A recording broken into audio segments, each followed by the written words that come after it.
Hello everyone, কেমন আছো সবাই? তো চলো আজকে তোমাদের সঙ্গে শেয়ার করি আমার ছোট্ট একটা ইচ্ছা পূরণের গল্প। আজ থেকে ঠিক 6 মাস আগে আমি একটা ওটিজি কিনতে গেছিলাম। তো সেদিনকে ওখানকার ফ্রিজের কালেকশন এতই ভালো ছিল, আমার মনে হচ্ছিলো ওটিজির সঙ্গে যদি একটা ফ্রিজও নিতে পারতাম কি ভালোই না হতো, কিন্তু তখন আমার পক্ষে সম্ভব ছিল না।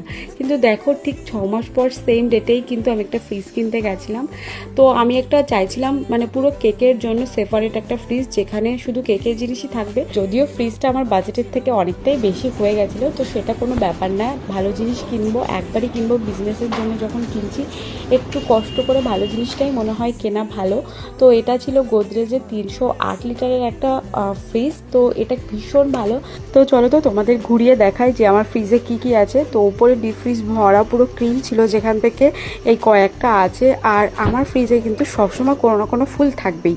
তো আজকে যেমন ছিল জিপসি, আর এখানে ছিল চকলেট কেকের ফ্লেভার, ও আর একটা